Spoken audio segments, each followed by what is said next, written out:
할렐루야, 반갑습니다. 오늘 이 새벽에도 하나님의 은혜가 여러분들과 함께하기를 소망합니다. 다 같이 주기도문 하면서 예배를 시작하도록 하겠습니다. 하늘에 계신 우리 아버지, 아버지의 이름을 거룩하게 하시며 아버지의 나라가 오게 하시며 아버지의 뜻이 하늘에서와 같이 땅에서도 이루어지게 하소서. 오늘 우리에게 일용할 양식을 주시고 우리가 우리에게 잘못한 사람을 용서하여 준 것 같이 우리 죄를 용서하여 주시고 우리를 시험에 빠지지 않게 하시고 악에서 구하소서. 나라와 권능과 영광이 영원히 아버지의 것입니다. 아멘. 이 시간 찬송가 183장 빈들의 마른 풀같이 다 함께 우리 입술로 고백하며 찬양하겠습니다. 빈들의 마른 풀같이 시들은 나의 영혼, 주님이 약속한 성령 간절히 기다리네. 가물어 메마른 땅에 단비를 내리시듯 성령의 단비를 부어 새 생명 주옵소서. 반가운 빗소리 들려 산천이 춤을 추네. 봄비로 내리는 성령 내게도 주옵소서.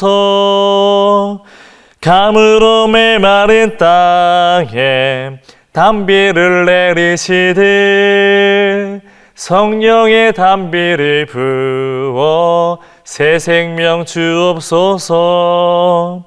절 따라 우르를 내려 조목이 무성하니 갈급한 내 심령 위에 성령을 부소서. 가물어 메마른 땅에 단비를 내리시듯 성령의 단비를 부어 새 생명 주옵소서. 참되신 사랑의 언약 어길 수 있사오랴. 오늘의 흡족한 은혜 주실 줄 믿습니다. 가물어 메마른 땅에 단비를 내리시듯 성령의 단비를 부어 새 생명 주옵소서. 아멘. 오늘 하나님께서 우리에게 주신 말씀은 누가복음 17장 20절, 21절 말씀입니다. 누가복음 17장 20절, 21절 말씀입니다. 바리새인들이 하나님의 나라가 어느 때에 임하나이까 묻거늘 예수께서 대답하여 이르시되 하나님의 나라는 볼 수 있게 임하는 것이 아니요 또 여기 있다 저기 있다고도 못하리니 하나님의 나라는 너희 안에 있느니라. 아멘. 저희 교회는 가스펠 프로젝트를 계속 진행하고 있습니다. 최근까지는 1권이죠. 이 창세기 그 말씀이 끝났고요. 이제 이번 주부터 2권, 이 출애굽기 말씀을 가지고 함께 묵상할 텐데요. 여러분들에게 이 창세기 말씀이 어떤 시간이었을까요? 어느 성도분은요, 담임 목사님의 말씀을 다 듣고 기록하여 책으로 만든 분도 계시고요. 또 다른 성도분은요, 매주마다 목사님의 설교를 듣고 마인드맵이라고 하죠. 그것을 가지고 요약하여서 매일매일 묵상한다라는 분도 계셨습니다. 여러분들에게도 이 창세기 말씀이 큰 도움이 되었을 줄 믿습니다. 저도 이 창세기 말씀을 가지고 청년들과 매일 제가 설교하면서 참 많은 도움이 되었습니다. 그런데 말씀을 묵상하면서 제가 깨달은 것이 하나 있는데요. 아브라함과 이삭과 야곱과 그의 아들들에겐 늘 기근이 있었다는 것입니다.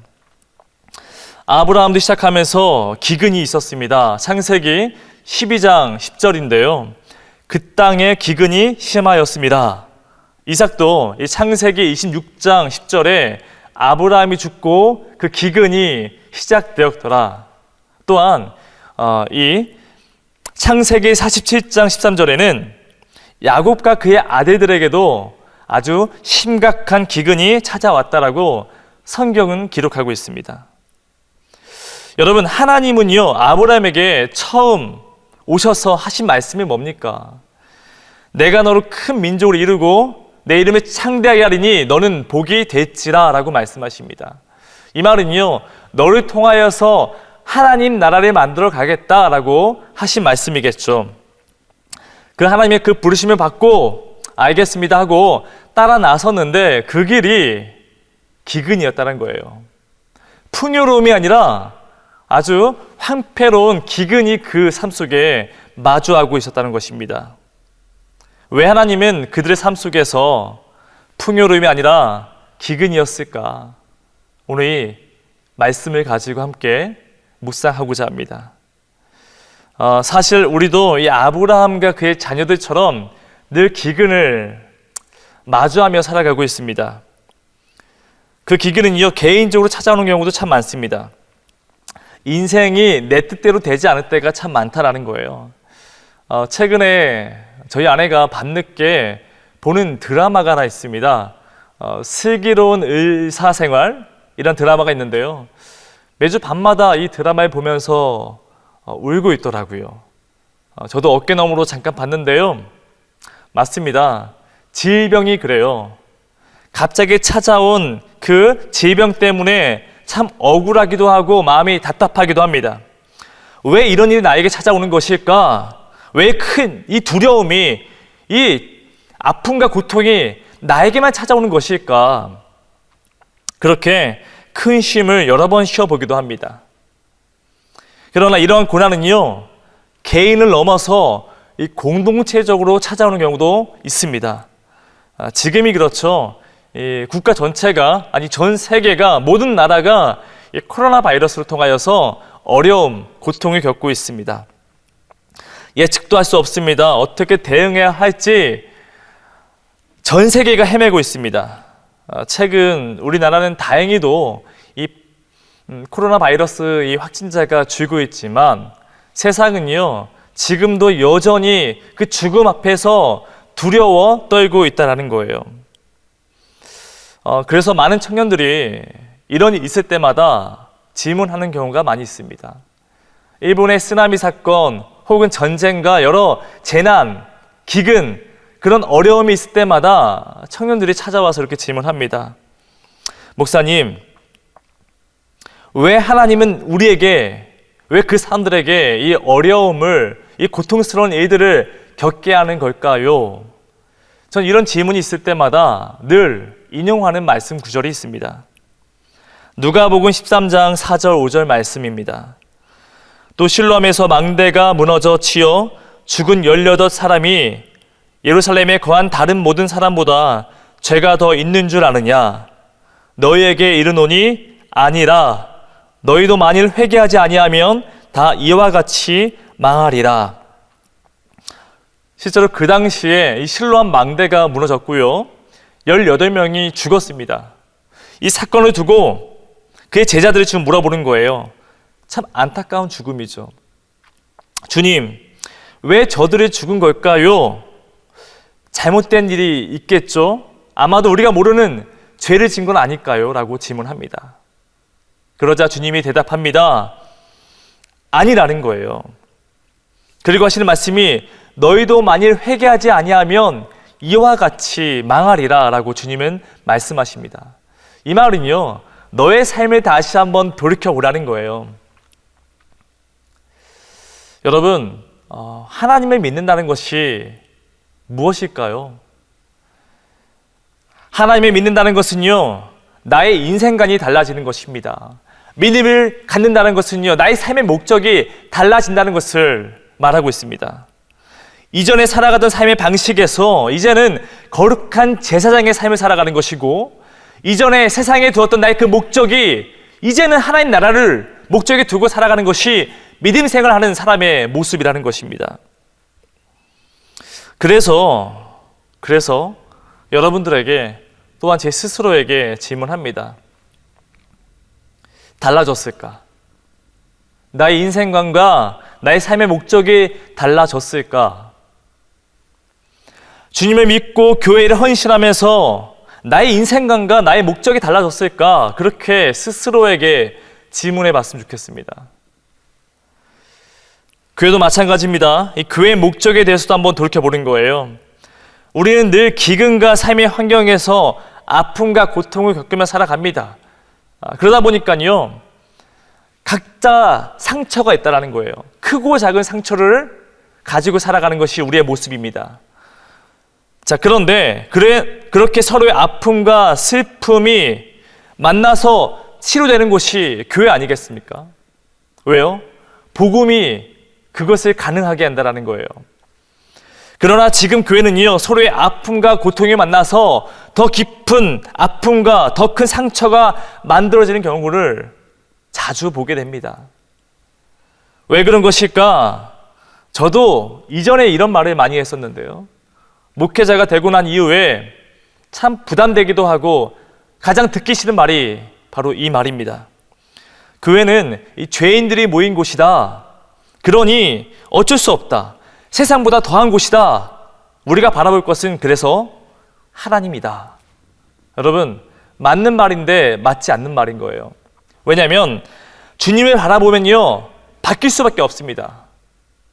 그런데 바뀌지 않은 모습을 우리가 자기 합리화하는 모습을 보게 된다는 거예요.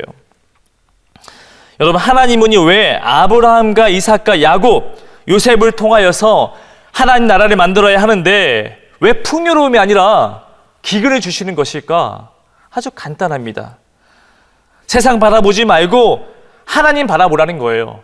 하나님 바라보게 되면 그 삶이 바뀔 수밖에 없다는 것입니다. 그러나 우리의 삶을 돌이켜보면 말과 행동이 달라진 것을 우리가 자주 보게 됩니다. 교회를 다니고 있는 사람들은요, 많은 사람들이 십자가와 그 은혜를 말하고 있습니다.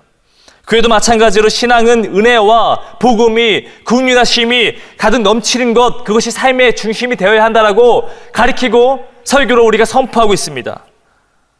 그러나 이상하게도요, 우리의 인간관계에 있어서 또한 우리의 상관관계에 있어서는 늘 철저히 율법주의로 살아가고 있습니다. 교회의 모든 사역이 복음과 은혜가 중심이면 좋겠다 이야기하지만 그 인간에게만큼은요, 철저히 율법주의로 말하고 있다는 것입니다. 그 사람에게는 십자가의 구원이, 은혜가 필요 없습니다. 오직 율법만 존재합니다. 저도 마찬가지입니다. 반성하며 제 스스로에게 질문하는데, 나에게 대해서는 한없는 은혜로 살아가지만 타인에 있어서는 한없는 분노로 살아가는 것이 우리의 모습이라는 거예요. 여러분, 우리는요, 바울처럼 하나님 나라를 만들기 위해서 부르심을 받은 자들입니다. 그렇게 하나님 나라를요, 이 땅 가운데 만들어 보라고 우리를 불러주셨습니다. 그 훈련 받는 곳, 그 트레이닝 받는 곳이 어디예요? 바로 교회라는 곳입니다. 그래서 교회는요, 하나님 구원의 사역 역사를 우리가 하기 위해서 모이고 그렇게 힘쓰고 있는 것입니다. 여러분, 우리 교회만 해도요, 지역사회를 섬기고 네팔과 일본과 중국과 심지어 북한에까지 우리가 힘쓰며 선교하고 있습니다. 그러나 우리의 마음 가운데 은혜가 자리 잡고 있지 않고 율법주의가 자리 잡고 있으면요, 선교가 가능할까요? 전도가 가능하겠습니까? 그게 가능하다면 우린 그것을 위선이라고 말하고 있습니다. 예수님도 이 땅 가운데 오셔서 가장 화를 내시고 못마땅하게 여겼던 것이 바로 뭐냐면 이 바리새인과 사두개인의 위선이었다는 거예요. 오늘 말씀을 그래서 함께 묵상해 보길 바랍니다. 바리새인이 예수께 묻습니다. 하나님 나라는 도대체 어디 있냐라는 거예요. 주님이 대답하십니다. 하나님 나라는 너희 안에 있다는 것입니다. 세상에 있는 것이 아니라, 교회에 있는 것이 아니라 너희의 그 몸에, 너의 그 마음에, 너의 그 삶에 있다라고 주님은 말씀하고 있습니다. 여러분, 이너 히어링이 있어야만이 인터 히어링이 일어납니다. 우리 안에 하나님 나라가 있어야만이 우리의 말에, 우리의 행동에, 우리의 모든 삶에 하나님 나라가 드러날 수 있다는 것입니다. 저는 여러분들 안에 은혜가 가득 넘치고 그 은혜가 여러분들의 그 가정과 직장과 여러분들 머무는 그 모든 곳마다 그 은혜가 넘쳐나기를 바랍니다. 그랬을 때에 기근이 풍요로움으로, 고통이 평강으로, 슬픔이 기쁨으로, 두려움이 희락과 긍휼함과 은혜로 차고 넘치는 여러분들 삶이 되기를 소망합니다. 그런 마음으로, 그런 다짐으로 이 한 주간 살아가시는 여러분들 삶이 되기를 주님의 이름으로 축원합니다. 기도하겠습니다. 사랑의 주님, 기근이 늘 우리 앞에 놓여져 있습니다. 갑자기 찾아온 질병으로 답답하고 고통스럽습니다. 가정을 책임져야 하는데 돌파해야 할 방법도 없고 재정도 없습니다. 하나가 되고 싶은데 관계에 깨어짐이 나여서 가정이 무너집니다. 앞으로 나가고 싶은데 보이지 않고 막막하여서 그 현실 가운데 고통스럽게 살아가고 있습니다. 그럴 때마다 세상 바라보지 않게 허락하여 주시고 오직 주님만 바라보는 인생 되게 하여 주시옵소서. 하나님 나라를 위하여서 부르심을 받은 자들로 단단히 이 세상 살아가게 하여 주시옵소서. 어려울 때마다 영원한 생명 되신 주님을 붙잡고 살아가는 우리 인생 될 수 있게 주께서 임재하여 주시고 늘 동행하여 주시옵소서. 감사하며 우리 주 예수 그리스도의 이름으로 기도했습니다. 아멘.